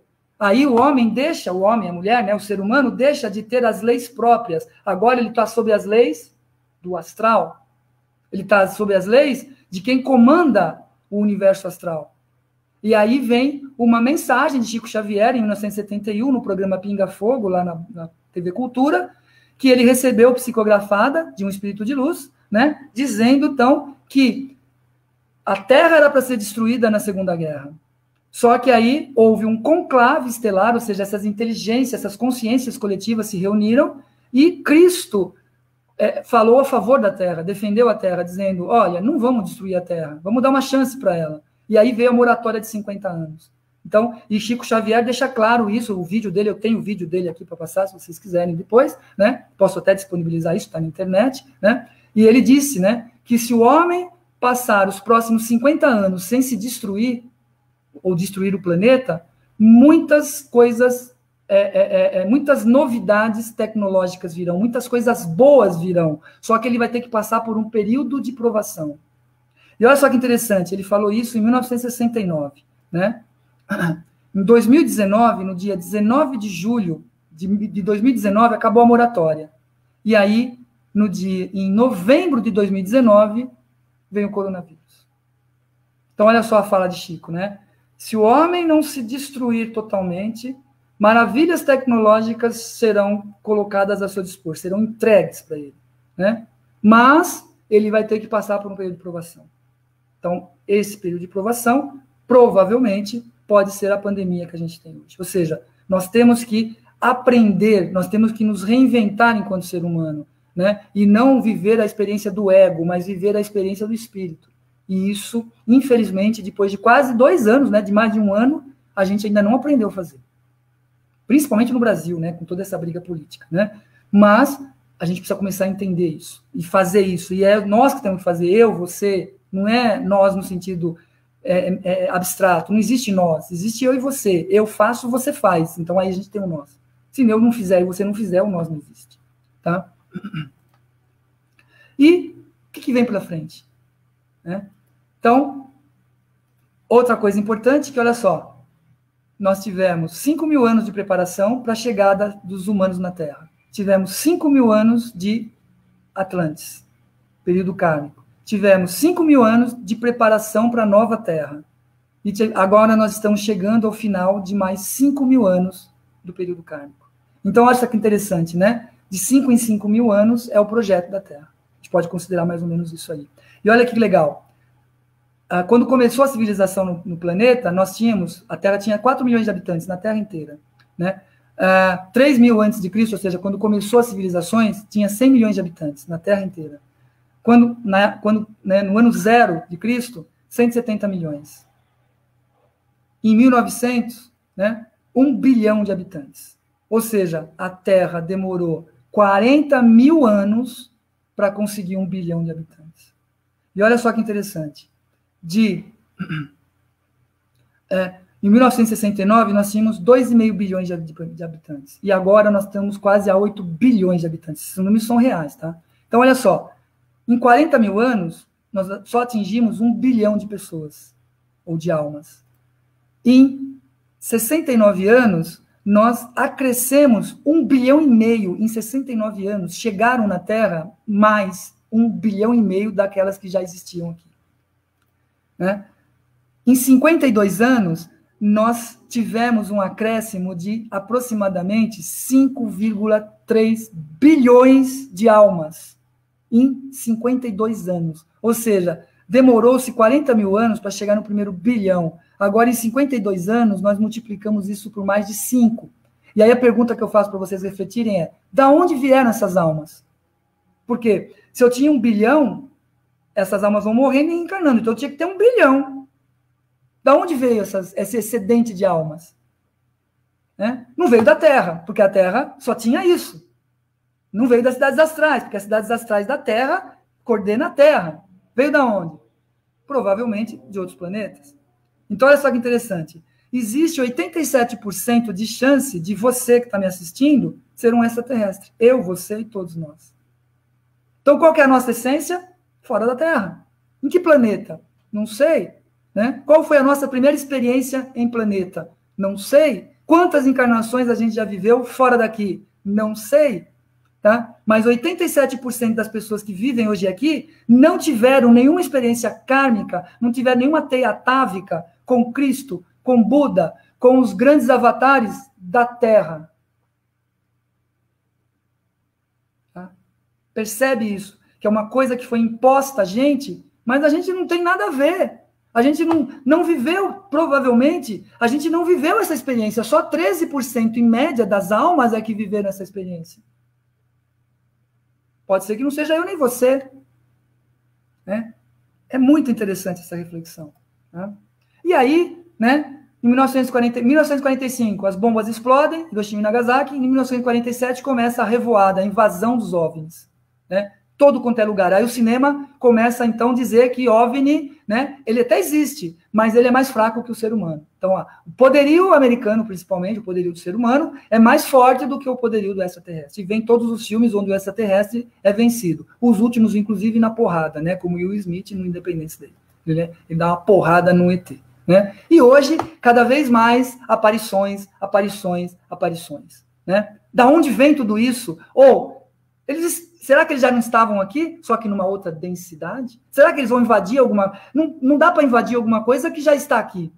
Né? Então, eles já estão aqui. Só que eles estão numa outra densidade. Eles estão num outro tipo de tecnologia que a gente não conhece. E alguns fatos, né? Alguns fatos importantes, né? No caso do Brasil, aqui, no caso mundial, né? George Adams, que foi um dos primeiros contatados, o projeto Blue Book. Eu sugiro que vocês assistam isso, gente. Isso aqui é o que o governo americano fez para apagar da memória todas as manifestações na década de 60, 70 e 80. Tá? É onde surgem os Men in Black, os MIBs, que tem um filme, e eles surgiram, eles existiram, eles aparecem aí. Eles tinham que apagar a experiência de que alguém falou que viu algum OVNI. Tá? Aí, eles implantaram fake news, do tipo Roswell, que tem lá uma espaçonave, tem lá um ET preso. É tudo mentira isso, não existe nada disso. Tá? A Área 51, nada disso é verdade. Isso só é feito para, primeiro, demonstrar o poderio completo, né, total do norte-americano, dos Estados Unidos, e não colocar a população em pânico. Imagina se a gente soubesse que a gente tem a consciência somente de que existe um ser mais forte do que o ser mais forte daqui, que é o americano, ou o russo, né? A gente vai ficar em pânico. Agora, quando a gente tem a consciência de que eles não são do mal, aí sim a gente pode ficar tranquilo. Tá? E no Brasil, tivemos vários exemplos, né? O casal Emílio e Bianca, que foi lá no Flávio Cavalcante, né? Foram abduzidos com carro e tudo. Thomas Green Morton, pessoal de mais idade aí vai ver também, né? O famoso Ra, né? Que transformava água em vinho, saía perfume pela mão, apagava e acendia a luz só abrindo e fechando a mão. O grande Zé Arigó, né? Que fez grandes e grandes cirurgias espirituais, inclusive está para sair um filme dele agora, né? E um monte de outras coisas, tá? Chegada do Homem à Lua, né? Muita coisa que está acontecendo. Eu não vou olhar, eu já falei um pouco disso, eu não vou falar de novo, né? Agora, o mais importante, né? O que a gente tem que ter como reflexão? Primeiro, as características que todos os relatos de contato, seja extraterrestre, OVNI ou não, tem. Primeiro, velocidades superiores à da luz, ou seja, todos os relatos dizem que eles viajam a velocidades muito maior que 300 mil km por segundo ao quadrado. E isso, então, faz com que os cientistas, os físicos, principalmente, não acreditem, porque nada pode viajar acima da velocidade da luz, segundo Einstein. Né? Pontos de luz que aparecem e somem no céu, simplesmente como se fosse uma luz apagada e acesa. Tá? Pontos de luz que atravessam a matéria, que são chamados full fighters. Né? Ele vai em direção ao avião, e o avião tenta desviar, porque ele acha que é matéria, e aí, de repente, ela atravessa a matéria inteira. A luz atravessa por dentro do avião, e os pilotos olham aquilo, sentem aquela luz, aquela energia. Né? Possuem densidade variável, ou seja, eles podem ser mais denso ou menos denso. Não são detectáveis por nenhuma tecnologia nossa. Nenhuma tecnologia detecta. Por quê? Nós dominamos a tecnologia do espectro eletromagnético, do infrassom aos raios gama. Só que esse ser e essa tecnologia é desconhecida, é um outro espectro, a gente não conhece. Os cientistas não sabem. Violam totalmente as leis da física, pousam no ar, atravessam a matéria, não fazem barulho, podem aparecer e desaparecer, que mais? Podem transmutar em corpos, então ele pode ter um corpo e daqui a pouco ele pode se transmutar em outro corpo. Então olha só que interessante, reflitam sobre isso. Estas características não são de corpos materiais, por causa da densidade do corpo material. Elas são características de corpos espirituais. Tá? Então, a única reflexão que a gente pode fazer é que os ETs são espíritos, não são matéria. Eles são espirituais. Ou seja, eles estão em níveis astrais de densidades diferentes. Né? E se eles estão em densidades diferentes, eles estão mortos no plano material. Se eles estão mortos, eles não vão brigar, porque como é que eles vão matar um morto? Como é que se mata um morto?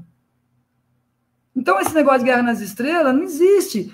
Esses monte de especialista, né, da espiritualidade dizendo ET mal, forças do mal, reptiliano, né? Gente, reptiliano é só uma característica física dele. Não é porque ele é réptil que ele é do mal. Quer dizer que uma pessoa feia é do mal? Seres escuros, né? Todo escuro é do mal? Eu às vezes eu ouço, né? Não, eu vi o vulto preto. Né? E alguns centros espíritas falam o seguinte, não, o vulto preto você não pode nem olhar, né? Reza um Pai Nosso. Caramba, ele é preto, porque a gente tá na penumbra, a gente está no umbral, a gente não enxerga. Você já tentou olhar, né, fechar o teu olho quase não enxergando nada e olhar uma pessoa, você vai ver um vulto preto. Você não vai distinguir. Então, esse vulto preto pode ser o seguinte, é simplesmente uma limitação da nossa terceira visão, para enxergar aquele espírito, e não que ele seja do mal. Não existe espírito do mal. Existe um espírito que está, de certa forma, inconformado com a situação dele, e ele, então, provoca certas atitudes por causa da treva que ele vive. Ele não sabe o que ele está fazendo. É o que Cristo disse, as palavras antes de morrer. Pai, perdoai-vos, pois eles não sabem o que fazem. Então, não existe espírito do mal, porque senão não tem sentido. Não existe o mal, né? O mal é a ausência do bem, assim como não existe o frio. O frio é a ausência do calor. A gente não tem um modelo matemático para calcular o frio. A gente tem um modelo matemático para calcular o quente, temperatura. Agora, quando a temperatura é zero, então é frio. Mas é o mesmo modelo. Isso significa que não existe frio, existe só calor. Não existe o mal, existe somente o bem. Na ausência do bem, zerou. A gente chama de mal. Mas ele não existe enquanto essência. Sinais, né? Quais são os sinais que a gente vê hoje em nós mesmos, buscando espiritualidade? Por exemplo, eu já ultrapassei aqui o tempo, né? Nós estamos às 8h15 aqui, e não sei quantas pessoas estão nos assistindo ou vão nos assistir, buscando espiritualidade. Isso é um sinal, né? As manifestações cada vez maiores, mais intensas. O Datena colocou outro dia, o Ratinho colocou outro dia a experiência ufológica, porque aconteceu no programa dele, numa cena que um repórter estava fazendo, né? Então, agora mesmo, antes de ontem, uma nave, né, em formato de pirâmide apareceu perto do Sol, e essa nave teria alguma coisa do tipo mais de 80 quilômetros de extensão. E é uma coisa, não é uma coisa natural, porque os cientistas sabem avaliar. Ela é uma coisa artificial.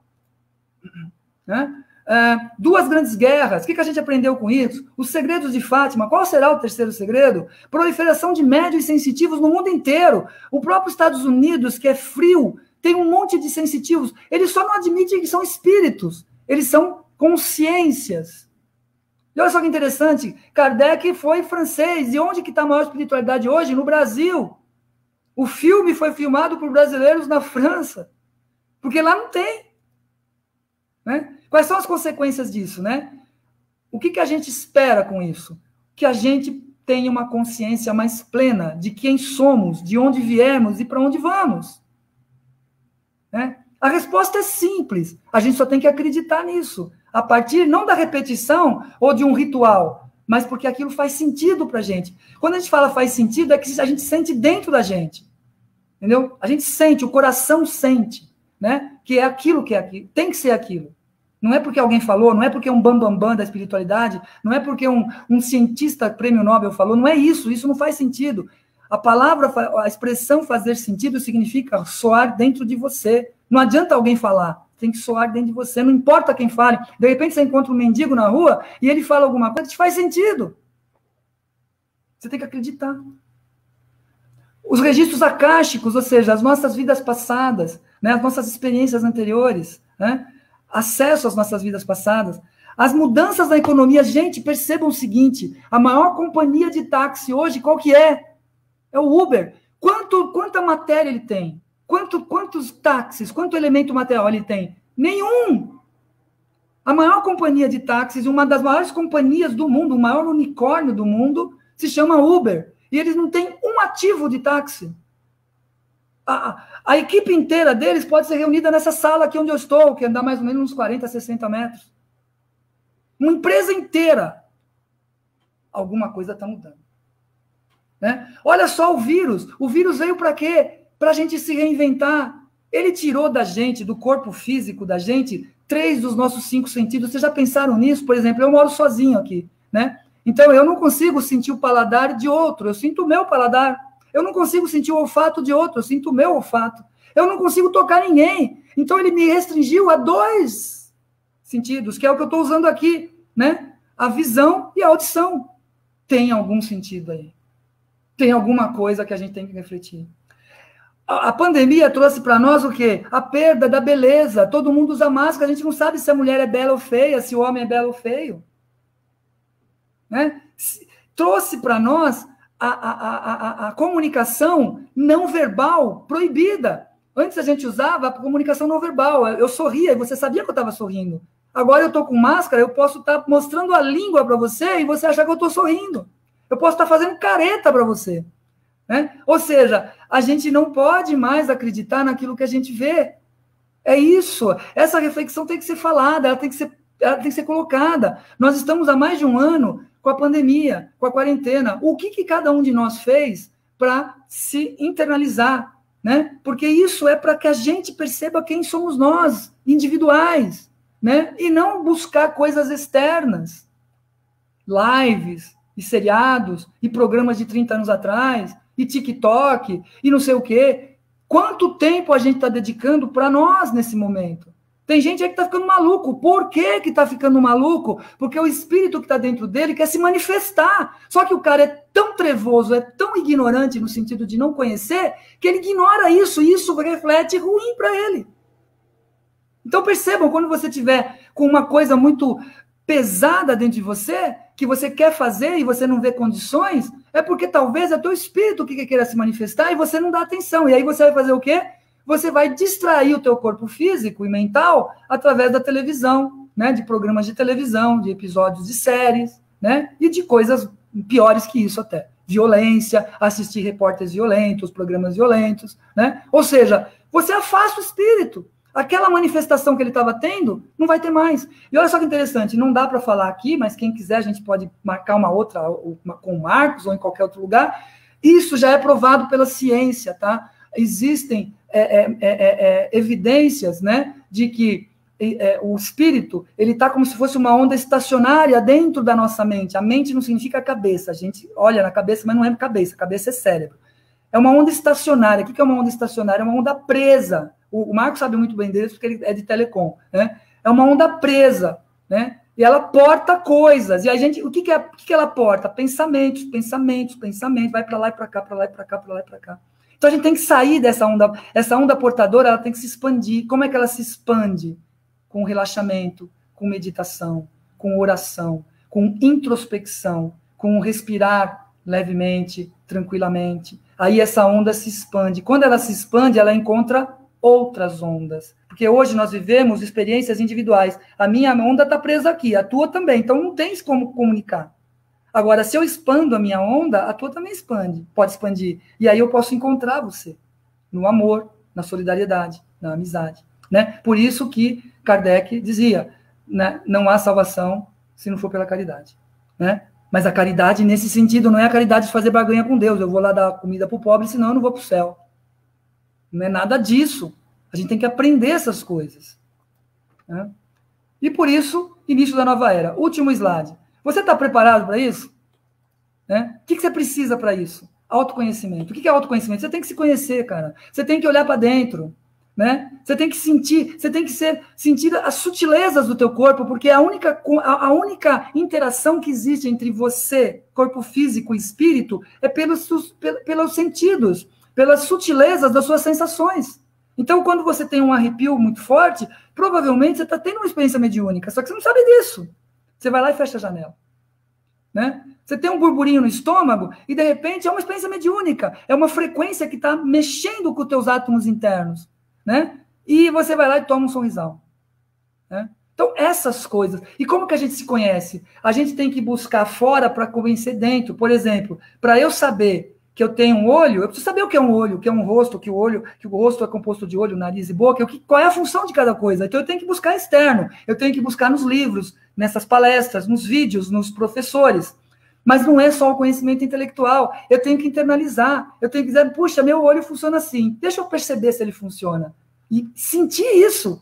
Então, é trazer essa questão intelectual para dentro de você. Isso é autoconhecimento. Não é só aprender, participar de palestra, ir na igreja, né? Não é isso. Isso não ajuda em nada. A gente continua, quem faz isso continua nas trevas, continua vivendo uma experiência no umbral. Né? Aumento da consciência. O que é o aumento da consciência? É você expandir essa onda portadora, ou seja, você saber que você está conectado. Olha só que interessante, muitas experiências de EQM, né, experiência de quase morte, relatam o quê? Que quando a pessoa ela está num coma, induzido ou não, né, ela percebe que ela tem um ambiente, um universo muito gostoso, muito alegre, mas ela não consegue mais se ver como indivíduo, ela vê que está todo mundo conectado.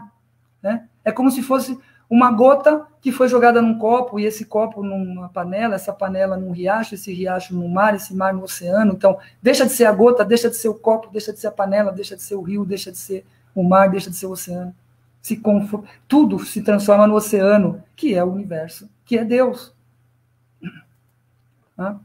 Então, essa consciência ela tem que ser coletiva. A gente não pode mais pensar como indivíduo. A gente tem que pensar no coletivo. John Nash, na década de 70, ele criou uma teoria chamada Teoria dos Jogos, que foi imortalizada aí pelo Russell Crowe no filme Uma Mente Brilhante. Né? É um cara chamado John Nash. Ele criou uma forma de que o melhor resultado é aquele que é bom para cada um do grupo e para o grupo. Então, a gente precisa prestar atenção no para o grupo. Isso que está acontecendo no Brasil, principalmente, da pandemia, é uma ignorância, é uma involução espiritual tremenda, porque isso não acontece nos países, isso acontece aqui. Países subdesenvolvidos da África, da Ásia, né, da Ásia mais extrema, do Oriente mais extremo, não vivem o que a gente vive aqui em termos políticos. É ridícula essa situação. Né? Como a gente evolui. O Trigueirinho chama isso de força involutiva, ou seja, vai evoluindo. Aquilo, né, que a espiritualidade, né, de Kardec, acreditava, né, ou acredita ainda, algumas pessoas, que se eu vou evoluindo, eu vou voltar para o mundo animal, para o mundo vegetal e o mundo mineral, eu vou virar uma pedra. Né? Mas isso é uma pedra no sentido de não ter mais conhecimento sobre isso. Né? Atenção ao nosso espírito e praticar o caminho do meio. Né? Eu não tenho tempo. Eu vou uma vez por dia, né? Uma vez por semana na igreja ou no centro e é suficiente. Toda segunda-feira eu vou tomar um passe, é suficiente. Não é assim, gente. O espírito precisa de mais tempo. Não dá para ficar tanto tempo. É como o escafandro. Você vai ficar quanto tempo na água para sair da água? Né? Então, Buda ensinou a gente a praticar o caminho do meio. Né? Não dá para falar aqui qual é o caminho do meio. Né? Ele é dividido em 4 verdades e 8 passos. Tá? Então, as 4 verdades eu posso falar rapidinho. Primeira verdade, existe o sofrimento. É verdade, o sofrimento existe. Nós estamos vendo uma experiência de sofrimento aqui. Faz parte da nossa experiência. Né? Agora, o sofrimento tem solução. A causa do sofrimento é a ignorância. São as trevas. Tá? Existe uma solução. Qual que é a solução? Praticar o caminho do meio, que é o caminho óctuplo de Buda. Tá? Então, procurem isso. Né? Percebam que você não precisa se dedicar 100%. Nós estamos aqui em 2 horas, 2 horas e meia. Não, 1h30, desculpa, 1h30. Né? Poxa, se você se dedicar por dia, já é uma coisa, já está praticando o caminho do meio. Não é 50%, 50%. Trabalha o dia inteiro, pega um momento, vai fazer um relaxamento, vai ler um livro espiritual, tenta internalizar. Não adianta ler livro, tá? Chico Xavier escreveu mais de 400 livros, Divaldo também. Não adianta ler os livros, você tem que internalizar aquilo dentro de você. Achar que aquilo é bom, sentir dentro de você aqui. Não adianta só ler, não adianta só ouvir. Você vai perder tempo somente. Né? Você tem que internalizar. É essa a grande diferença que falta. Né? E o grande segredo é o amor ao próximo. Ou seja, quando eu expando a minha consciência, quando a onda portadora que está presa nisso aqui, ou no meu corpo, quando ela deixa de ser portadora, né, curta, ela começa a se expandir, aí então eu vou perceber o que é o que a gente chama, e é muito difícil de praticar, que é o amor incondicional. E isso é a única moeda, se eu posso dizer moeda, né? Mas é o único valor que interessa para a gente evoluir espiritualmente. Então, se um ser chega num nível ascensionado, onde ele pode sair do planeta dele e ir para outro planeta, é porque ele não tem mais ego, ele não tem mais apego, ele não tem mais nenhuma imperfeição do corpo físico. E aí, então, ele consegue ter uma liberdade de espírito. E se a gente considerar dessa forma, esses OVNIs que estão aparecendo, e provavelmente, muito provavelmente, com certeza, tem seres dentro deles, esses seres que não são da Terra, se foi permitido ao plano astral, né, permitir que eles viessem até a Terra, é porque eles não têm mais ego, eles não têm mais corpo físico. Eles conseguiram desenvolver o amor. Mas não o amor que a gente conhece, um amor completamente diferente, que a gente tem que buscar dentro da gente. Bom, algumas frases de Buda, não sei se dá tempo, né, mas só para vocês, né, primeiro, né, qualquer tempo é o tempo de despertar, é o agora, só existe o presente, gente, não existe futuro e passado, a ciência já sabe disso, a espiritualidade já sabe disso há muito tempo, não existe futuro, não existe passado, só existe presente, tá? Eu tenho uma palestra que a gente pode falar 2 horas só sobre isso, né? Não existe tempo. Tá? A paz está dentro, não está fora. Né? Então, quando você encontra a paz, e a paz é um estado de espírito. Olha só, estado de espírito. O que significa isso? É espiritual. Né? Não é uma coisa que a gente busca fora. Tá? Né? A maior de todas as batalhas é contra você mesmo. Porque aí você vai entrar nas trevas do teu ser. Saber quem você é na realidade, deixar as questões de ego, é muito difícil você fazer isso, porque o corpo ele é inteligente, né? O corpo físico é inteligente, e aí ele tem sabotagem, a gente chama isso de autossabotagem, também não dá para falar agora, né? A vida não é uma pergunta, né? É um mistério, então a gente tem que descobrir isso a partir das experiências, né? Guardar raiva é simplesmente você se matar com o próprio veneno, porque essa raiva, antes de chegar na outra pessoa, vai passar por todos os seus átomos. Tá? Bom, aqui eu não vou ler, né? Mas não acredite em nada que não faça sentido para você, não acredite em nada do que eu falei. Não é porque eu falei, não é porque o Papa falou, não é porque o Prêmio Nobel falou, né? Não é porque que alguém viu Cristo e falou. Eu quero ver Cristo, eu não quero quem viu Cristo. Cristo falou, eu acredito que ele falou, mas não quem falou para mim que viu Cristo. A não ser que faça sentido para mim. Fazer sentido é sentir dentro. internalizar isso dentro de você, sentir emoções, porque é a única forma da gente refletir o estado espiritual. É a ligação que a gente faz do corpo físico com o corpo espiritual, são as emoções, sentimentos, né? É capaz de ser quem pensa que é capaz, né? O nosso sentimento é o que importa. O mais importante é o que faz sentido. Não é o sentimento no sentido, né, de dor ou prazer. Não é isso. É o que faz sentido para a gente, né? E tem 3 classes de pessoas que são infelizes, segundo o Buda, né? As que não sabem e não perguntam, as que sabem e não ensinam, e as que ensinam e não fazem. Aqui tá, gente, essa frase, por isso que eu quis passar até aqui, essa frase é o segredo do karma. A gente não consegue, tá? A espiritualidade já afirmou isso de várias formas. Um karma não é resgatado pela própria pessoa. Quem tem que resgatar esse karma é aquilo que as outras pessoas vão avaliar sobre a pessoa. Então, quando você faz uma ação, essa ação é que vai reduzir o teu karma. Mas não porque você fez a ação, é porque as outras pessoas avaliaram isso positivamente para você. Os outros espíritos, né, avaliaram isso para você. Tá? Não adianta você, eu vou dar dinheiro e acabou. Não, se a outra pessoa não avaliar isso de forma positiva, gratidão, satisfação, isso não vai diminuir o teu karma. Pelo contrário, se você fizer com esse interesse, você vai adquirir muito mais karma. Tá? E quem vive sabiamente não teme a morte. Tá? Ou seja, a morte pode chegar a qualquer momento, porque a gente sabe que não é uma morte, não vai acabar, pelo contrário, você vai se libertar. Você vai deixar de ter essas limitações físicas, né? Tem até uma passagem lá de João Batista, né? Quando Herodes lá, ele acusa Herodes, acusa a mulher dele, né? De traição e tudo mais, e aí Herodes fala, eu vou te matar, eu vou te arrancar a cabeça, e ele fala, tá bom, você vai me libertar, né? Porque eu tô preso nesse corpo aqui, a minha onda mental, né? Minha onda espiritual tá aqui, ó, né? Portadora aqui dentro, eu quero tirar isso daqui, eu quero viver a minha experiência de espírito. Então, quem conhece, quem internaliza isso, não teme a morte, tá? É isso. Desculpa, eu falei 40 minutos, né? Demorou um pouquinho mais de 40 minutos. Não, tá ótimo, Paulo. Tá ótimo, eu agradeço a disponibilidade sua de vir aqui mostrar um pouquinho dessas informações para nós, todos aqueles que ouviram aí, né? O pessoal gostou muito, é bastante informação, a gente tem aqui conversa para uma vida toda aqui. Que bom, isso E é bom. com certeza, a gente marca aí mais algumas outras lives aí de uns temas aí, a gente volta a conversar e passa para eles, aí, o pessoal aí. Então eu queria agradecer a todos que ficaram até esse momento, agradecer você, Paulo, e convido a todos a fazer uma prece para a gente possa encerrar, Claro. agradecendo a Deus novamente, agradecendo ao nosso Mestre Jesus pelos seus ensinamentos, aos nossos mentores que nos orientam e nos auxiliam a tomar decisões, e que todos nós possamos ter uma ótima semana, uma ótima noite. Agradecendo a Deus e agradecendo a Jesus. Que assim seja, graças a Deus. Paulo, muito obrigado e até uma próxima, viu, Paulo? Obrigado a todos. Mais uma vez, desculpa pelo adiantado da hora, né? Mas realmente a gente se empolga quando vai falar, acaba falando demais. Eu não sei como que é isso aí. Gente, obrigadão a todos aí, boa noite. Boa noite, gente. Boa noite.